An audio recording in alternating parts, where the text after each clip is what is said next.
Salut les gars, c'est Baptiste. Voilà, on se retrouve aujourd'hui pour une nouvelle semaine de Daily Race sur la chaîne YouTube de Coach Dave Academy. Donc voilà, trois super combos. Donc on se retrouve tout de suite pour la Daily A. À tout de suite.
Donc voilà, donc là on est sur Tokyo, donc le petit, donc avec la Honda Civic préparée.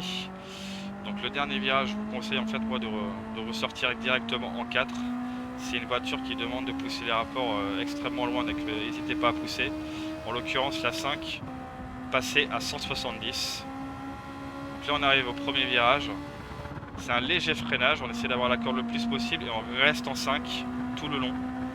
Et on essaie de ressortir avec un maximum de vitesse. L'enchaînement des deux virages là, alors là j'ai mal pris la corde mais ils se prennent à fond. Surtout n'hésitez pas. Fin du premier secteur. La 6 on la passe environ à 200 km/h. Là on arrive sur le premier virage du secteur 2. Léger freinage, on rétrograde en 5, c'est pareil, c'est un virage très rapide. Donc n'hésitez pas à mettre la 5. Nouvelle fois la 6 à 200 km/h. Là c'est pareil, hein. Soyez léger sur le frein, essayez d'avoir le plus possible la corde. Toujours pareil, hein. On reste toujours en 5. Ici léger freinage aussi et on reste en 5. Attention à ne pas réaccélérer trop tôt parce que c'est très facile de se prendre le mur ici en sortie de virage. À fond tout le long. Ici pour passer la 6. Et là attention, on va rétrograder directement en 4. Essayez de le plus possible d'avoir la corde. On arrive sur le dernier freinage, on reste en 4. Voilà, le but, hein, voilà, sur chaque Tokyo, vous le savez, c'est d'essayer d'avoir les cordes le plus possible sans toucher le mur en sortie de virage. Et voilà, donc on se retrouve tout de suite pour le hot lap. Donc voilà, c'est tout pour la Daily A. Maintenant, on passe à la Daily B. Donc ça sera du Catalunya en groupe 3. C'est parti.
Catalunya en cours 3, donc moi j'ai choisi la Mercedes, c'est une voiture avec laquelle je suis vachement à l'aise sur ce circuit.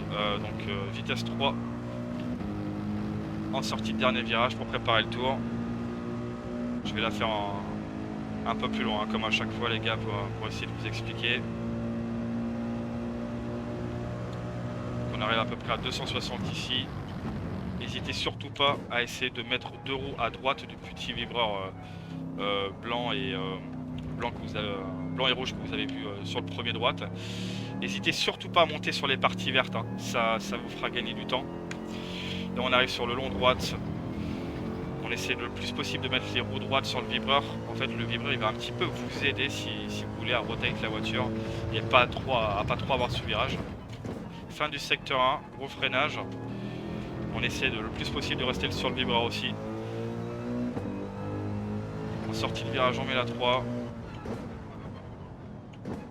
L'épingle. Moi je mets la 1 pour bien roter avec la voiture et en sortie de virage on met la 2.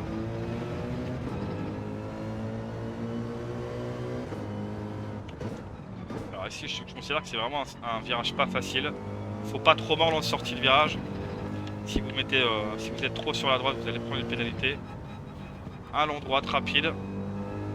Dès que vous le sentez, vous mettez les gaz. Ça vous le savez à peu près si vous arrivez à toucher l'apex. Gros freinage, fin secteur 2, début secteur 3. On vient chercher l'épingle, l'apex de l'épingle, on réaccélère en 1. Et là, c'est le fameux long droite qui monte. On remet les gaz le plus tôt possible. On essaie de bien garder la corde, hein. Là, c'est pareil. Alors là, j'avais pas la corde, mais vous voyez, en fait, n'hésitez surtout pas, en fait, sur l'avant-dernier droite que j'ai passé, à mettre 2 roues sur la partie verte, hein, c'est autorisé. Voilà, le but c'est vraiment d'être très léger sur le frein pour diminuer le sous-virage le plus possible. Mais soyez vraiment très doux sur l'accélérateur parce que voilà, il n'y a pas beaucoup d'adhérence sur ce circuit en groupe 3. Donc voilà, c'est tout pour la Daily B. Donc voilà, c'est tout pour la Daily B. On se retrouve tout de suite pour la Daily C. Donc ça sera du groupe C sur le circuit des 24 heures du Mans, sans chicane. Ça va aller très vite. A tout de suite.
Donc voilà, donc là on se retrouve sur le Mans, les 24 heures du Mans, donc sans chicane, en groupe C.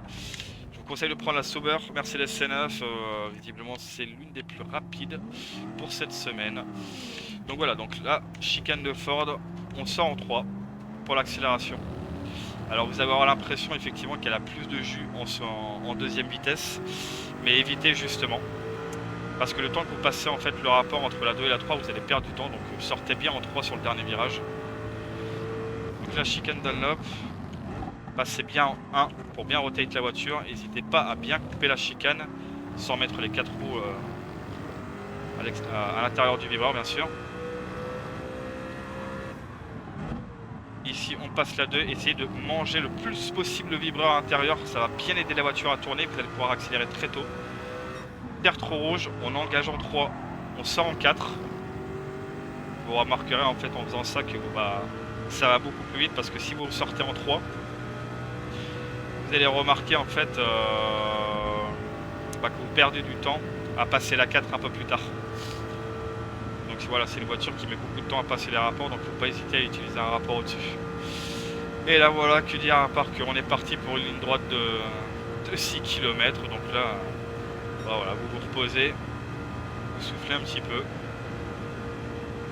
Et vous réalisez que malheureusement en course, avec l'aspiration, soit vous allez revenir, et tant mieux pour vous, soit vous êtes premier et vous allez vous faire reprendre du temps en 2 secondes. Donc là c'est un petit peu le chaos, hein, je dirais un petit peu cette daily de la semaine. Ça peut très mal finir au freinage de Mulsanne. D'ailleurs on s'y approche. Donc là gros freinage. Et on passe direct en 1 et la 2 une fois qu'on a l'apex. Et on accélère. Alors accélérez pas à fond hein, parce que sinon elle va patiner. Étant donné que c'est une voiture qui a beaucoup de couple. Accélérez progressivement avec cette voiture quand vous êtes en sous-régime. La 5 passez-la bien à 311, 310, c'est le mieux. Et pas trop. C'est pas plus que ça. Indianapolis, on peut rentrer à fond, mais alors faut bien freiner. Pareil, la 1 et on sort en 3.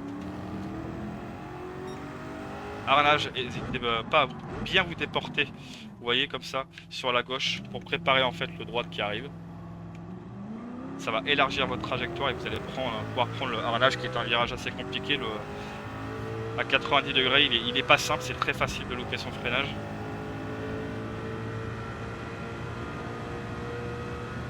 Et on arrive dans les S-Porsche. Donc là, on rentre à fond à 4. On vient essayer d'aller choper le vibreur. Le gauche à fond. Le deuxième gauche quasiment à fond aussi. On met la 3 ici. On essaie de rester le plus possible du vibreur.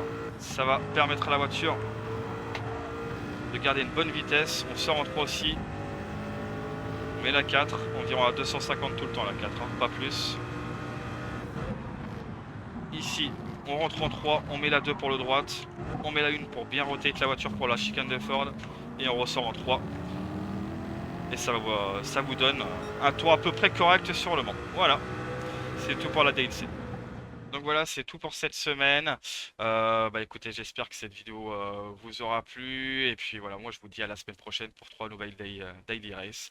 À la semaine prochaine les gars, salut.